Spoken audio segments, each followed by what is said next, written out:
Megastar Chiranjeevi తన అభిమానులపై చూపించే ఆప్యాయత, ప్రేమకు మరో ఉదాహరణ ఇటీవల సోషల్ మీడియాలో వైరల్ అయింది. ఆడోనికి చెందిన రాజేశ్వరి అనే మహిళా అభిమాని తన ఇష్టతాలను ఒక్కసారి కలవాలనే తపనతో సైకిల్ పై ఆడోని నుంచి హైదరాబాద్ కి చేరుకున్నారు. ఈ విషయం తెలిసిన వెంటనే చిరంజీవి స్వయంగా ఆమెను కలిసేందుకు ముందుకొచ్చారు. Please share and subscribe for more updates. ఆమె అంకిత భావం చూసి హృదయానికి హత్తుకున్న చిరంజీవి ఆమెను ఆప్యాయంగా పలకరించారు.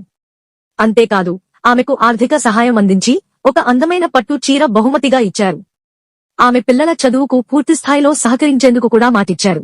ఈ సంఘటన సోషల్ మీడియాలో విస్తృతంగా చర్చనీయాంశమైంది. అభిమానుల పట్ల చిరంజీవి చూపించే సహజమైన వినయం, ఉదారత మరొకసారి స్పష్టమైంది. నెట్ జన్లు కూడా ఆయన ఈ మంచి మనసును ప్రశంసిస్తూ అభిమానుల కోసం ఎల్లప్పుడూ అండగా నిలిచే నిజమైన మెగాస్టార్ అని పొగడ్తలతో ముంచెత్తుతున్నారు.